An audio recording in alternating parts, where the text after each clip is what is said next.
In this world, there is real evil.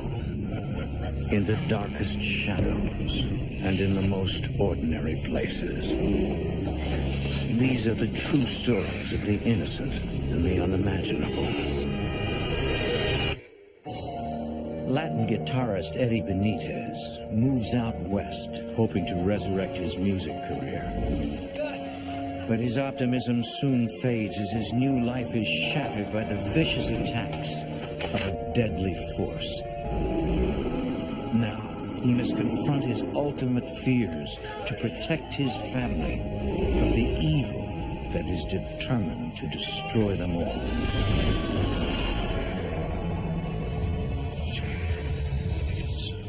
Between the world we see and the things we fear, there are doors. When they are opened, nightmares become reality.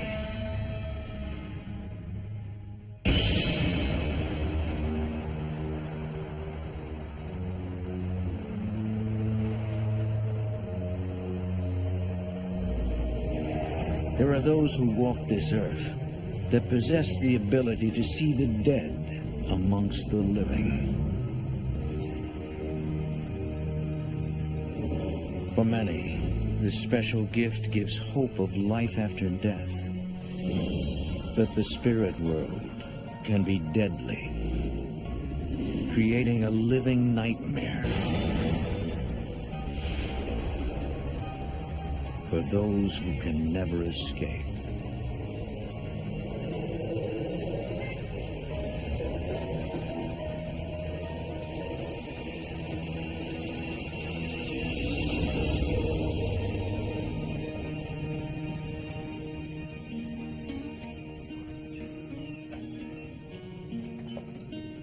The year is 1976.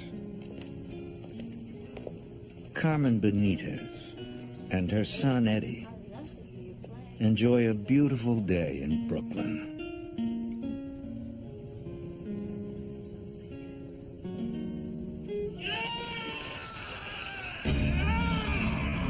The ranting of a madman suddenly shatters the afternoon calm.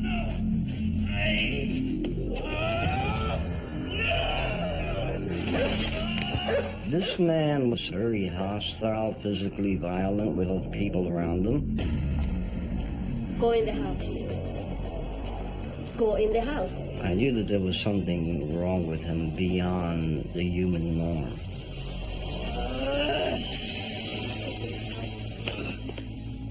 Carmen is known throughout the neighborhood as a spiritual healer. Everybody would go to my mother for some type of help. But Eddie is shocked. He never fully realized the strength of his mother's gift. To see a woman have control over this man was an amazement in itself. Señora Carmen, por favor. I think our friend's been possessed by a demon. You gotta help us out. He ain't got nowhere to go.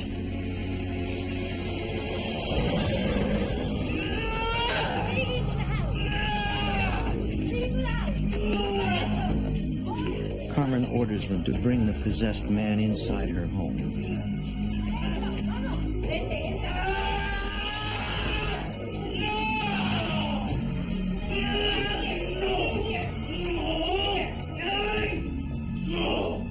Using holy water, Carmen prepares to perform an exorcism.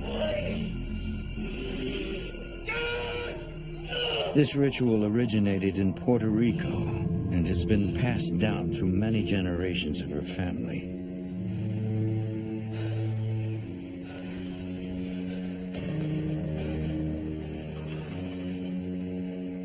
Padre nuestro que estás en los cielos, santificado sea tu nombre. As she repeats the Lord's Prayer, Carmen places the man's hands over a goblet of water, which weakens the evil spirit and prevents its escape from the man's body.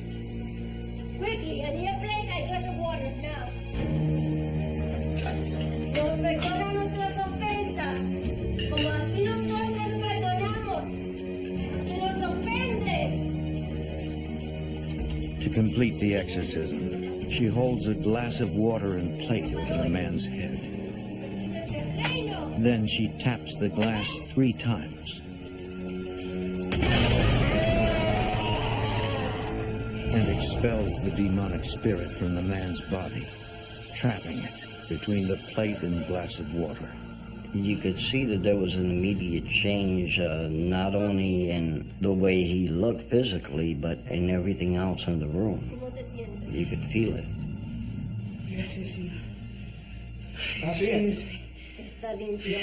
After viewing what my mother did, that led me to ask a lot of questions about my mother, the power she possessed, and who gave her that power.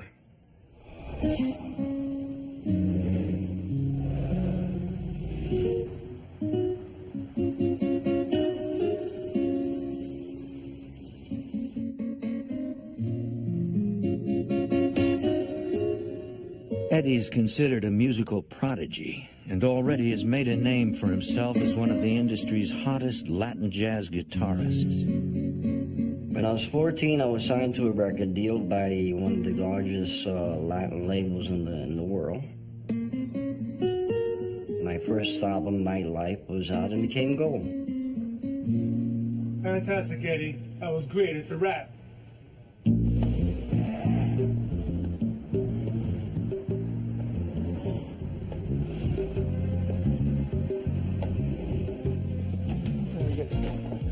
Thanks.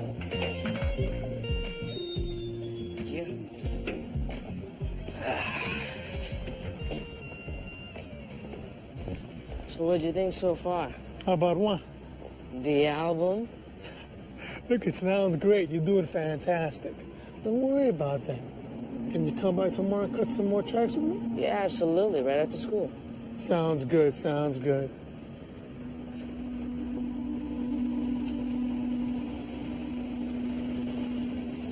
All right. You ready to go? Yeah. Okay, Ready to let's go.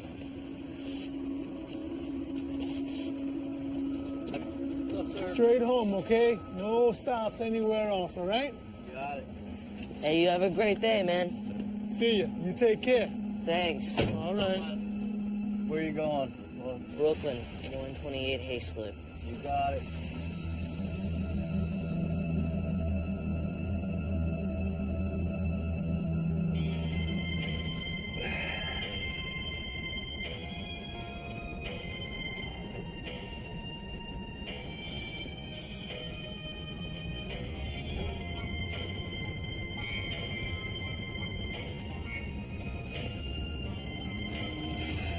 Hey, Brooklyn's that way.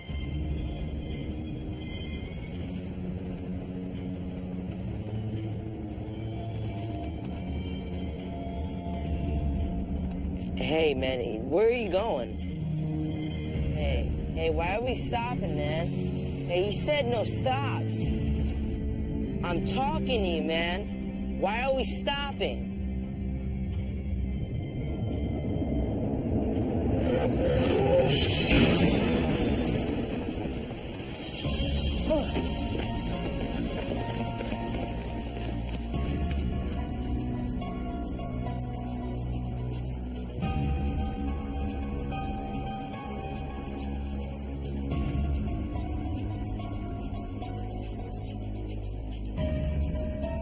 Estoy preocupada por ti, mi amor. Perdóname, madre. I got into a... Eddie tries to explain what just happened. You could see the transformation in this man. He took on this appearance of evil. It's okay, Eddie. Oh, Eddie. Carmen believes that he was confronted by a demon for the first time. Siéntate, okay? I need to talk to you. She tells Eddie that he has the ability to interact with the spirit world, You have a special gift a gift that runs in their family. into the spirit. For the rest of his life, Eddie will have encounters with the supernatural, but that there is no reason to be afraid. The spirit world is just part of life. The dead cannot harm you. Although he is uncertain of his newfound gift, Eddie finds comfort in his mother's words. The moment had a big impact on me because it started what I call my search for the truth. Seeking more about religion and understanding the spirit world.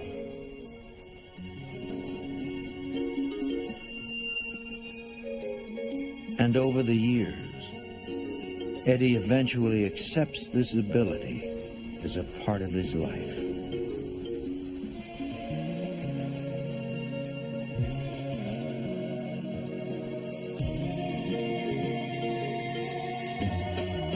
In the 1970s, Eddie tours the world, playing with some of the biggest names in music.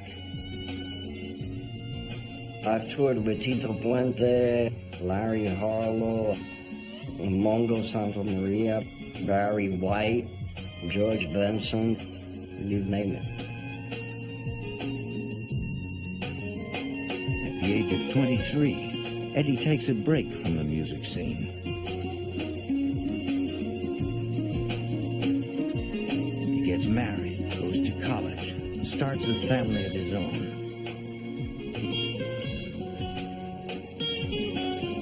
In 2003, Eddie returns to the stage, playing a private concert for 200 of his closest fans.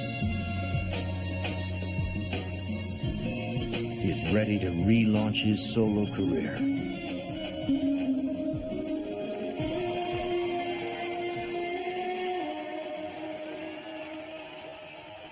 Before I was more commercial, and now my music has matured a lot. I made it more spiritual because of a lot of the things that have happened in my life. Always there to support him are his wife, Myrna, and son, Eddie Jr. Being married for so many years, it's been quite exciting. You meet a lot of different interesting people in the music world. Me and my dad are really close. You'd say we're like brothers. We've always been a close, tight-knit family.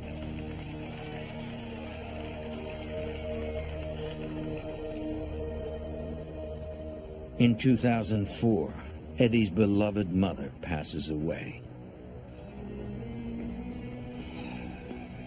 Nearly a year later, he and his family decide to leave New York and start a new life elsewhere. We figured Arizona would be a nice spot because it's close to California, close to Vegas, where I could still be able to do my thing in the music industry.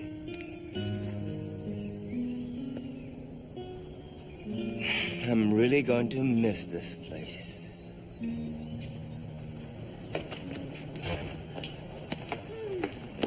You okay, Dad? Oh, yeah. Oh, guys, I think that's everything. We are ready to go. Ready, huh? Yes, but I've made some lunch if you'd like to come in. You want to grab some lunch first? Food. Let's start with that. Let's Go. go.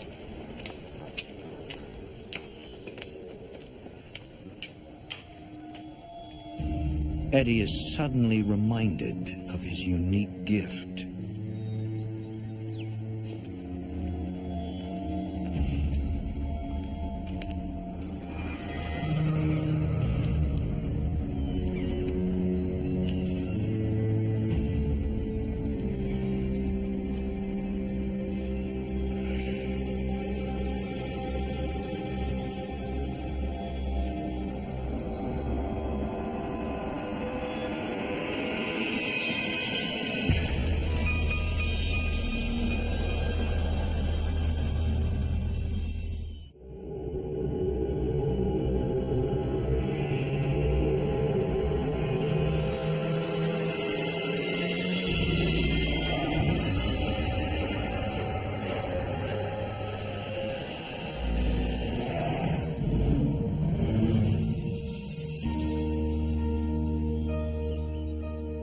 A week later, the Benitez family arrives at their new home in Tempe, Arizona.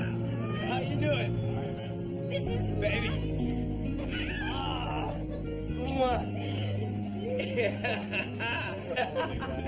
Yes. Good job, Pop. Good.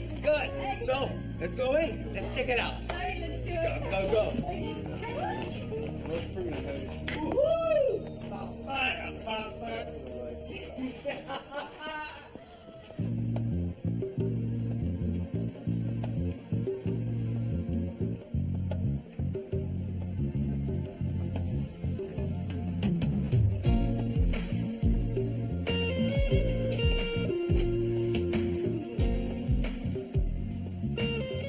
Although they are miles away from New York, they welcome this new phase in their lives. We just loved the house. We were like, this is a fabulous place to be at. We were happy, we were content. Everything was there that we needed. And we would be even more united as a family. It was a house that we would be able to stay in for a very long time.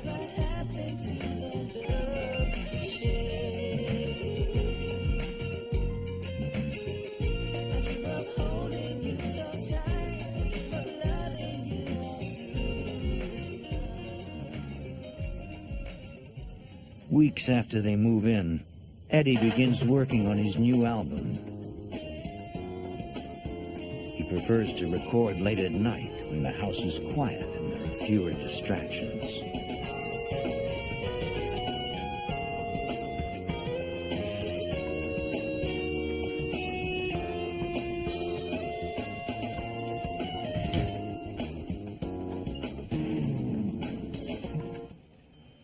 Meghna. Eddie.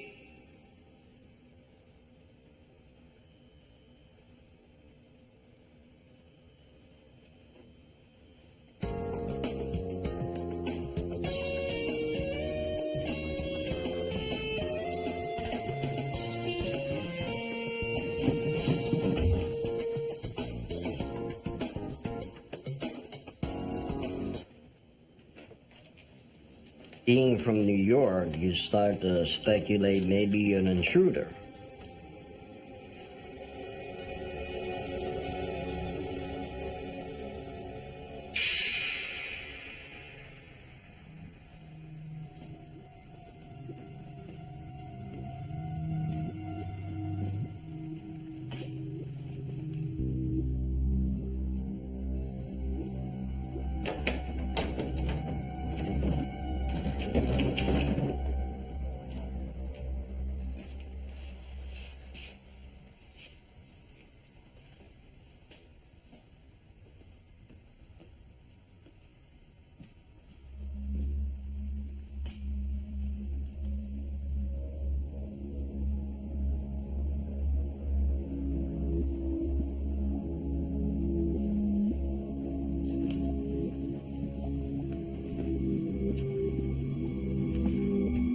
Eddie finds no sign of a break-in. There was nobody around.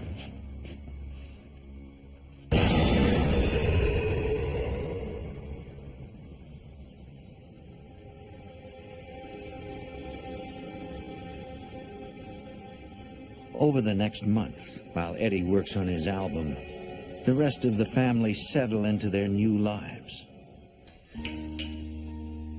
Myrna gets a job as an elementary school teacher. Well, buenos dias. Yes. How's it coming? What? The album. How's it coming? It's coming. Yes, I know. You kept me up all night. Well, I was working very hard all night long. I'm very glad. Eddie Jr. also finds work as a manager at a large drugstore chain. Help yourself, honey. Ooh, no sir. Where are you going? Off to work. With a ball? Oh yeah, that reminds me, I met some friends at the gym, so we're gonna go play basketball after work. Have a good day. Okay, buena suerte, chico. He says so. He looks happy. He does.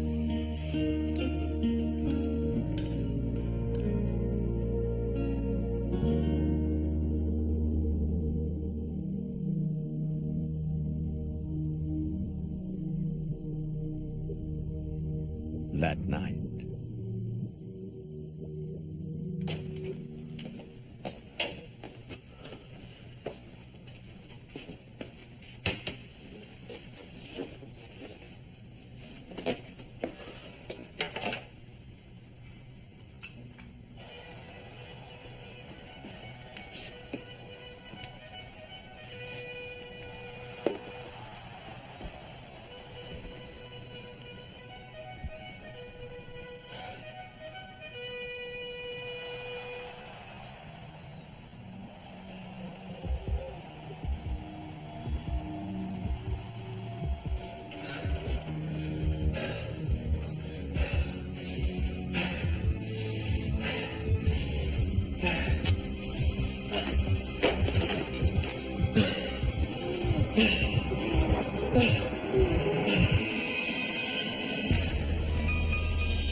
I had no idea what was going on. I could just feel my heart just beating out of my chest. It felt like I was having a heart attack. Eddie? Hey, what's wrong? What? I can't breathe. I can't. What? Calm me down. Calm down. I can't breathe. It's my son. I don't know what's wrong with him. Thank you. Please hurry and come. Thank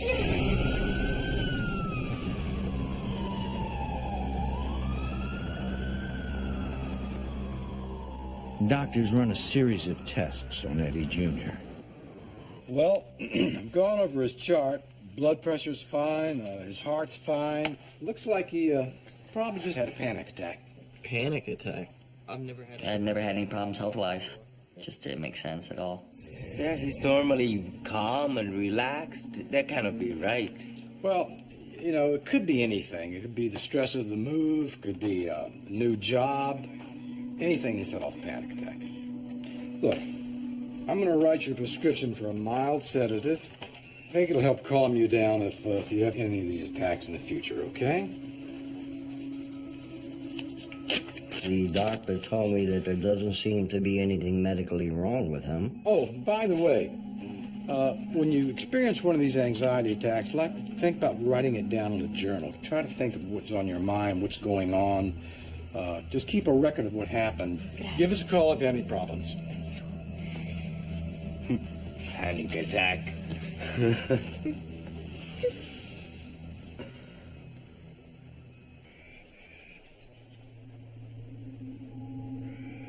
Over the next month, Eddie Jr. continues to suffer from these inexplicable attacks.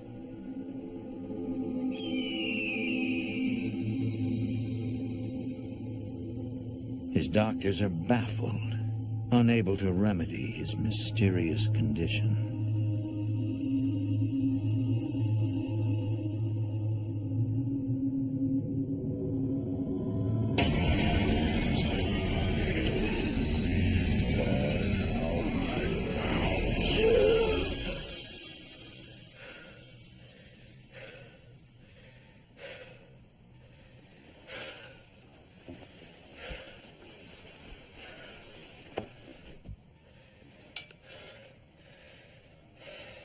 There had to be something causing this, and it's just very frustrating not knowing what to do about it or not having some kind of answer for it.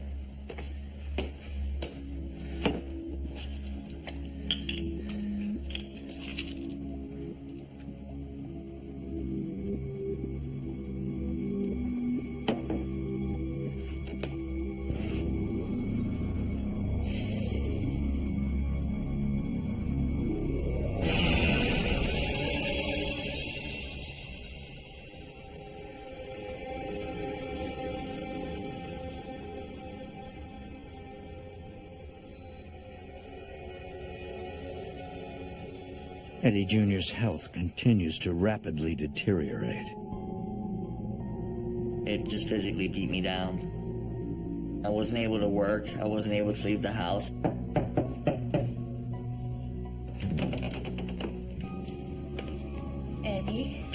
Eddie Jr. would basically lock himself in the room and just keep to himself. He didn't want to talk to anyone. You just shut those curtains and get out of here.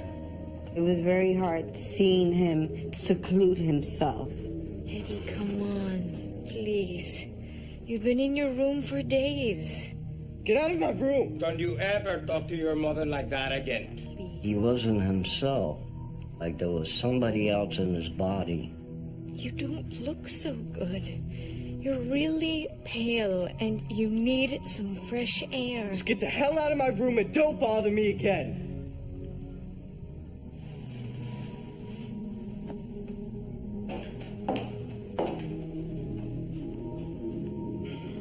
Eddie and Myrna watch helplessly as their son turns into a complete stranger. You cannot go on this way, Eddie. We were very frightened because we didn't know if he was going to get better. I did not know how to help him. You've seen so many doctors already. I became very frustrated and fearful that they wouldn't find a medical answer till it was too late. Maybe Eddie's condition has something to do with something else. I don't know, like what? Something has to be done. Because the doctors aren't able to help, Eddie must take matters into his own hands.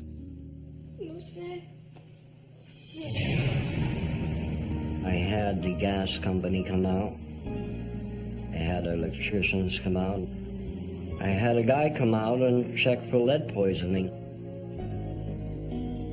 But no one can find anything wrong with the house.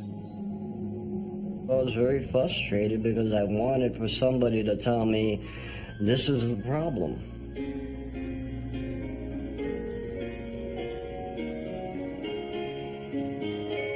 One night, Eddie prepares a special dinner for his family, hoping to distract them from the problem at hand.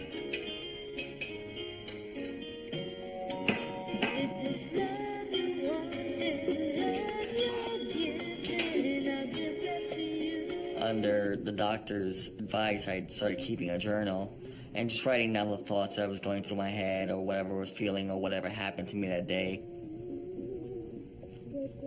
Eddie Jr. hopes that it will help end these attacks.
Eddie is stunned.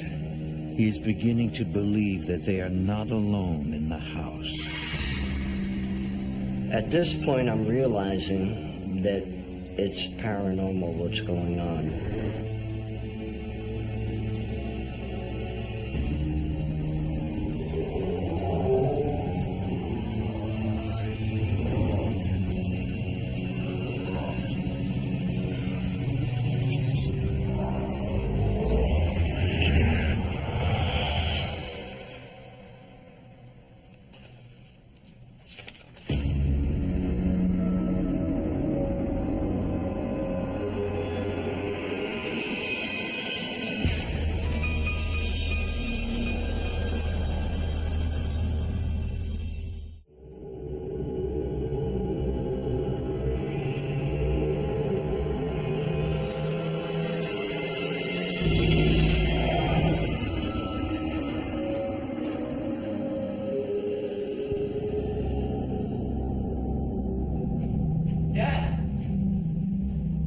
I don't know what happened. I was writing in my journal and I must have blacked out or something. The next thing I know, Rick. I didn't know what to think or what to make of it. I just was baffled. It was all over the pages.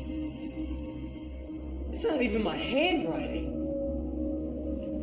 What's running through my mind is that there's an entity or a spirit who's around who is being harmful.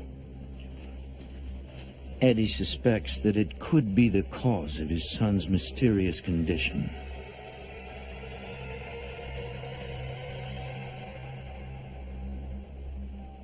The following morning, Me do it too. Yes. The sun won't hurt. Some chicken, some corn on the cob, maybe.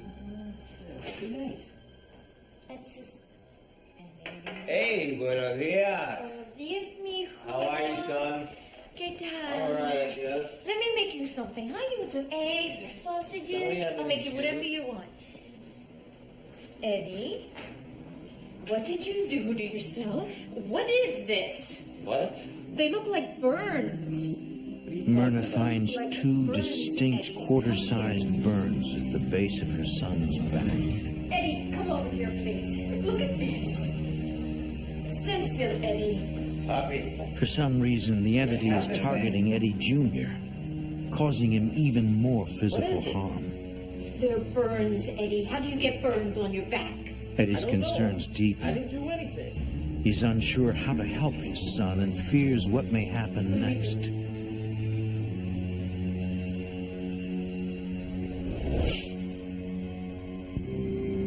He now wonders if anybody else who has lived in the home has been affected by this presence.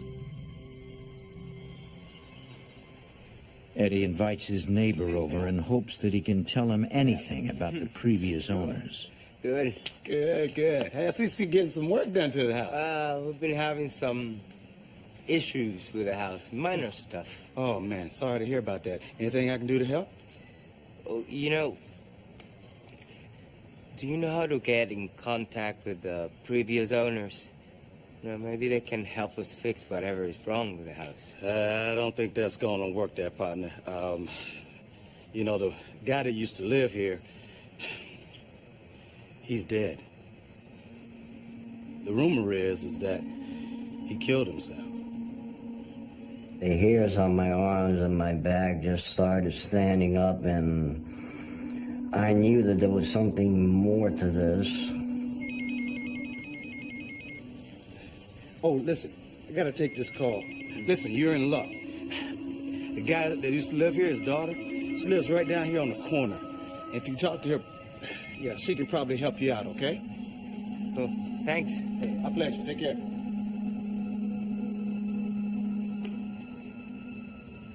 The only lead we had was her father had died there. He had to be the cause of this.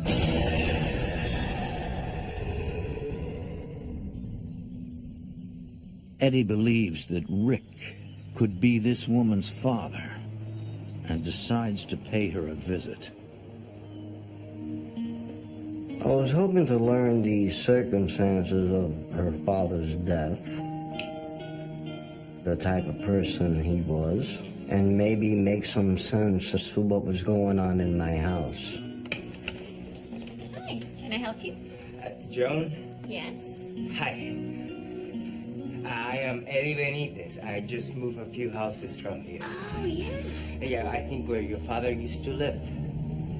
Yes, he did. Is that all? Listen, I don't want to intrude, but I need to speak to you. It's about your father, Rick. Listen, please. There's many strange things happening in my house. My son is getting sick. I believe it's your father causing this. Look, I have no idea what you're talking about. My father's name was Christopher. Now, if you don't mind, I've got things to do. Listen, please. Eddie is more confused than ever, and now he has absolutely no leads as to who Rick is and why he is hurting his son. I had to try to find out other ways of figuring the situation out and what was going on with him. So I'm at the beginning of the road again.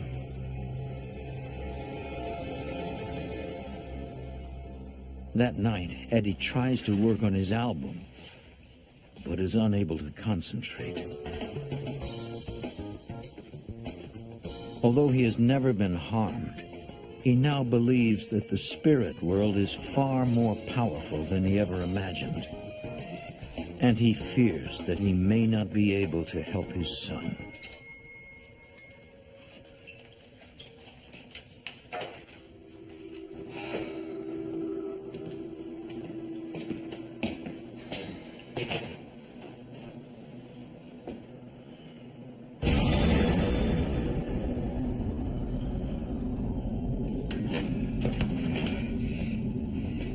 Listen, take whatever you want.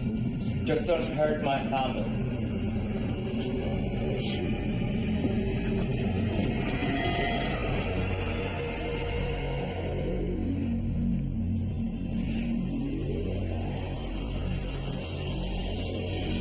Eddie realizes that the man is not an intruder, but the ghost that is haunting their house.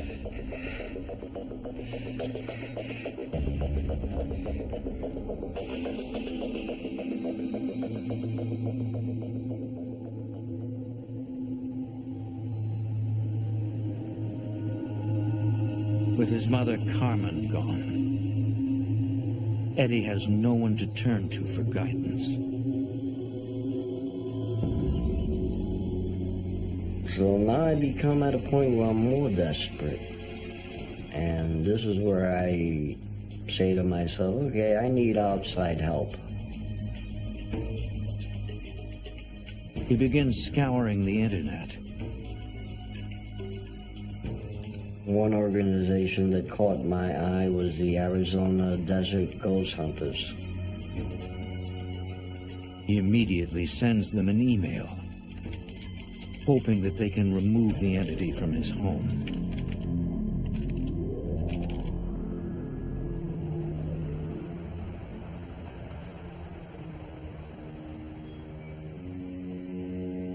That weekend, a team of investigators arrives at the Benitez home.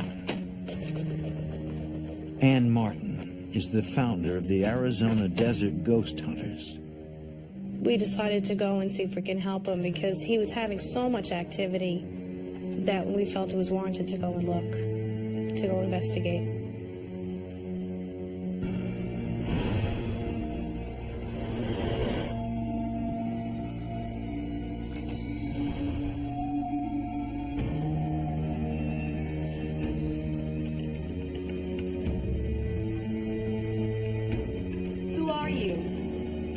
We ask questions to see if we can get a response back.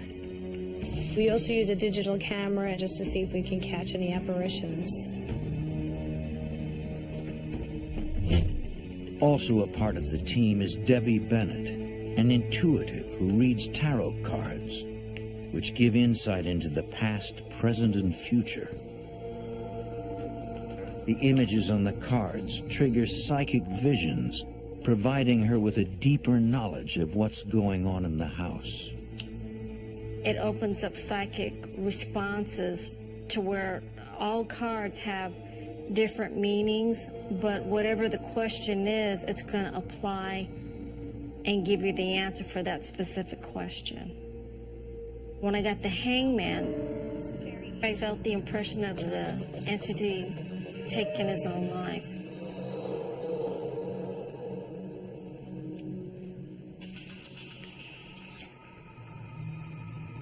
The Ten of Swords represents somebody who chose not to move on. What does it all mean? I'm sensing pain. I could feel the presence of a very angry man. He didn't want me there. I could feel the energy of the entity getting angrier. Who is it? What's his name? I only see the letter R.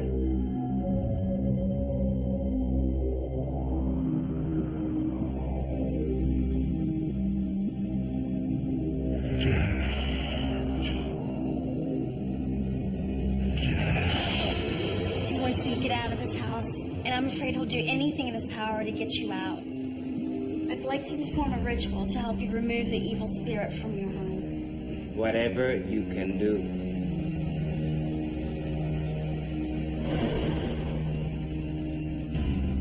That night, Debbie performs a smudging on the house, a Native American ritual where sage is burned to cleanse the house of negative energy.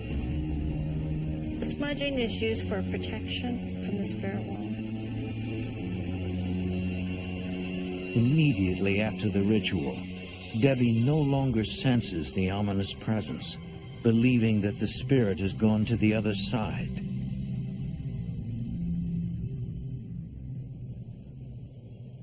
Over the next few days, there are no signs of any paranormal activity in the house, and Eddie Jr.'s health appears to be getting better. The question was, would this return or not? Because you usually don't get rid of these things that easy. Then, one night,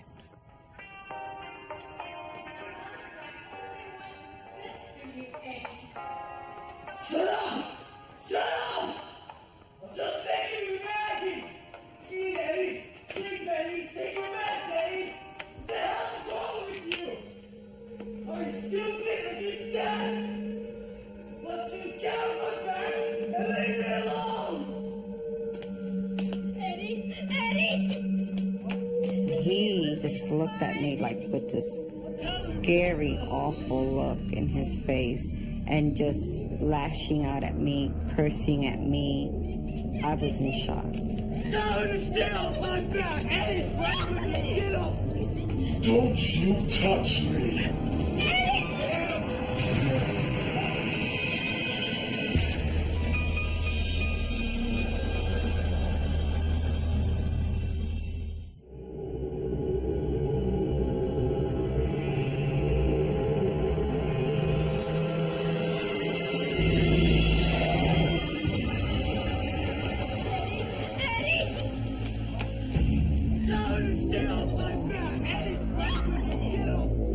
Darkness in them. Don't you touch me. Something of evil, and I could feel it. Get me the holy water! Now! There! Open it up! It's right! En nombre del Padre, del Hijo, y del Espíritu Santo! As I threw holy water on him, he's screaming, I'm burning, I'm burning. Get me up there! My mother stopped it. My mother stopped it. Yes! I was going to perform the ritual that I had seen my mother perform many years ago.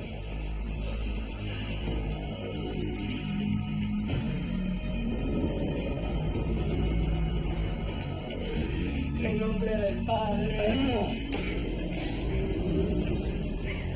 del Hijo y el Espíritu Santo. Amén, Dios Todopoderoso.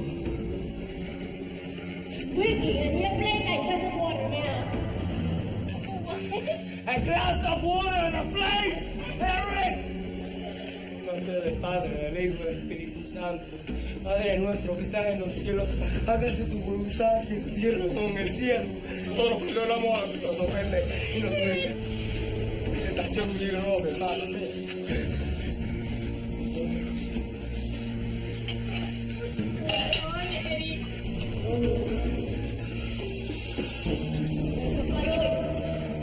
Like his mother, Eddie places the glass and plate over his son's head, hoping to trap the evil spirit infesting his body. Hágase tu voluntad en la tierra como en el cielo. Gloria por siempre, Señor. La gloria.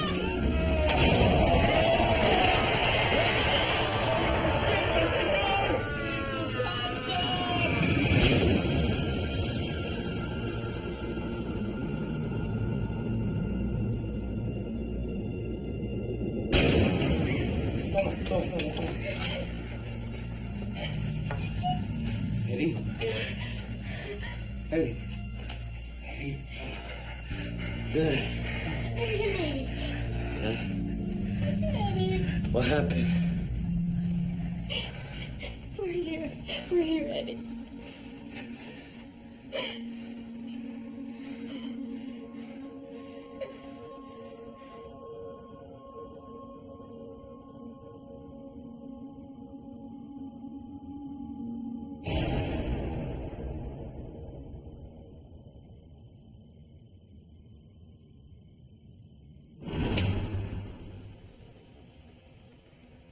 Eddie has faith that his mother's ritual has worked. My son became very calm and peaceful, like nothing had ever happened. It was a relief for me to see my son, to think that he was going to be able to go back to his normal life. And Eddie prays for his son's recovery.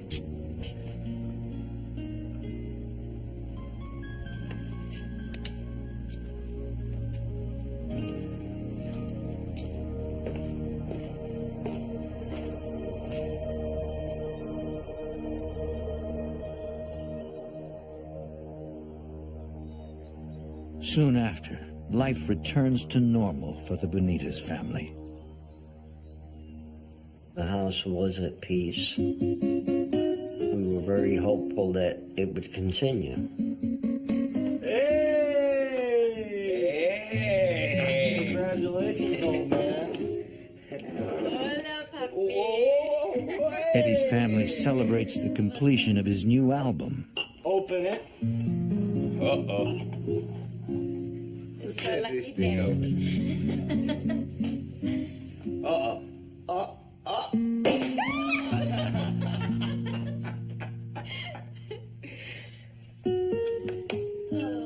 We have so much to be thankful for. Mirna.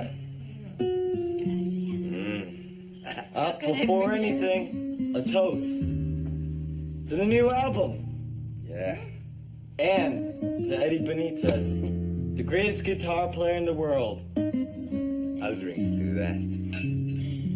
Cheers.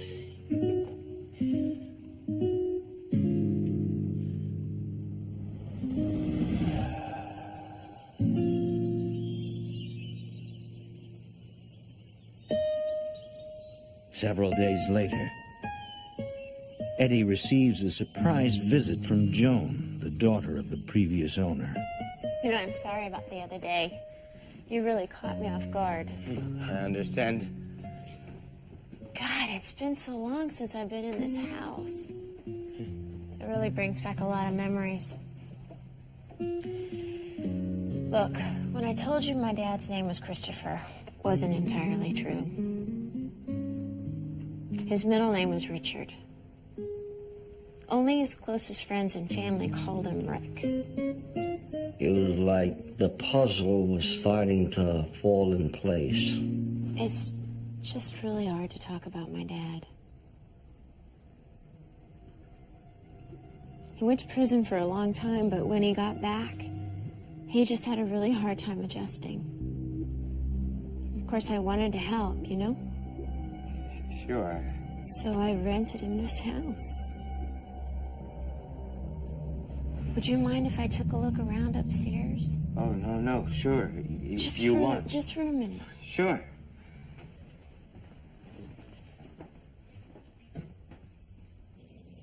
Joan asks to see her father's old room.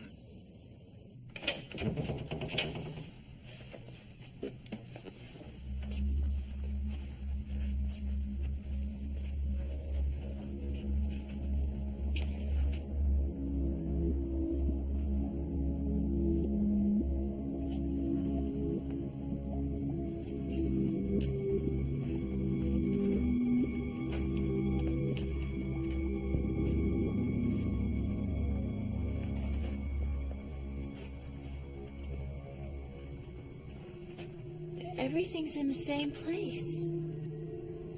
Rick had the bed in the same position my son did, the dresser, and the flag on the wall in the exact same area.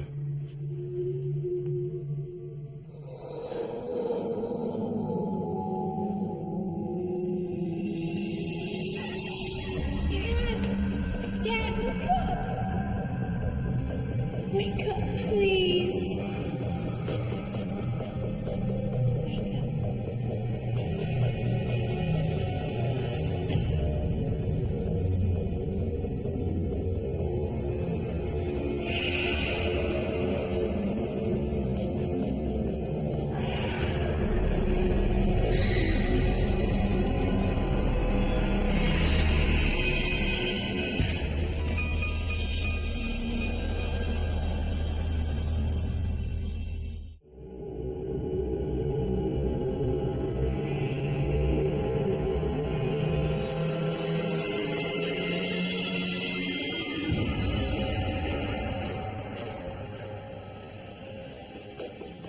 He went to prison for a long time, but when he got back, he just had a really hard time adjusting.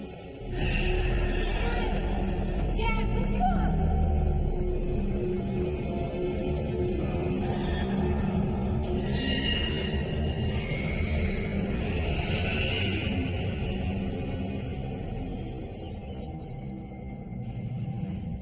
I think I know why my father's trying to hurt your son. Why? Why would he want to hurt him?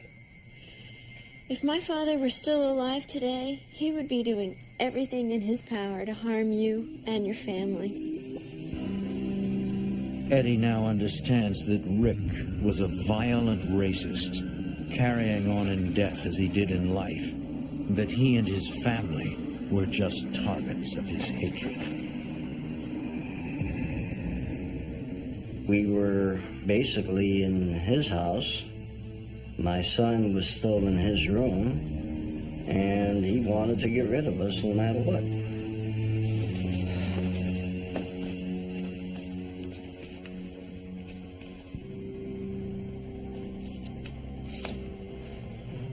So you really think my father's spirit is in this house? I believe he was. Like I told you, we have some professionals come into the house. They're the ones that took those pictures.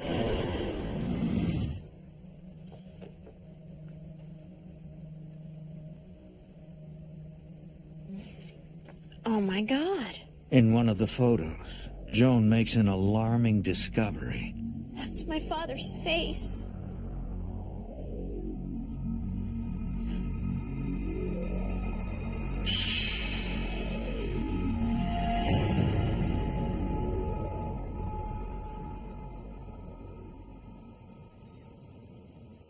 Weeks later.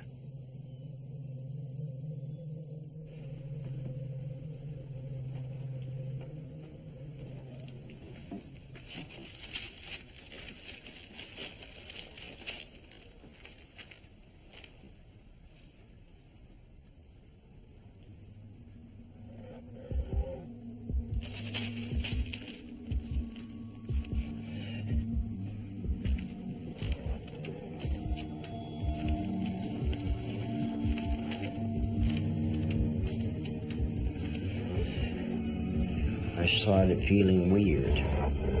My breathing became distressed. My body was trembling. And I don't know, I just Felt like I was dying.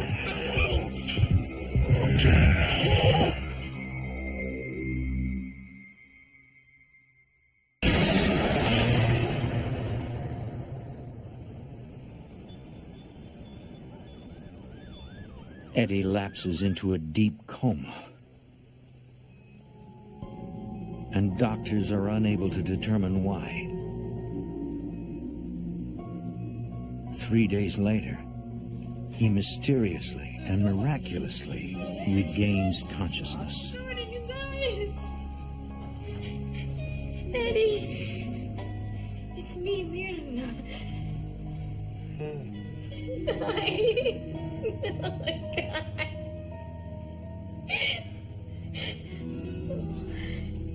I believe that maybe Rick was trying to make one final attempt to take a life, and he wanted mine.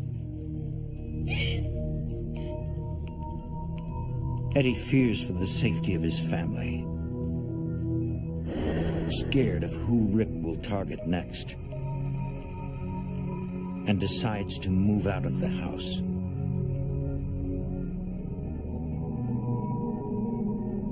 Because of this experience, Eddie's views on the supernatural have completely changed. Although he cherishes his unique gift, he now believes that the spirit world can be dangerous. You know, I learned that evil can come in and take control of your life if you don't put a stop to it, and deteriorate your body, your mind, and your spirit.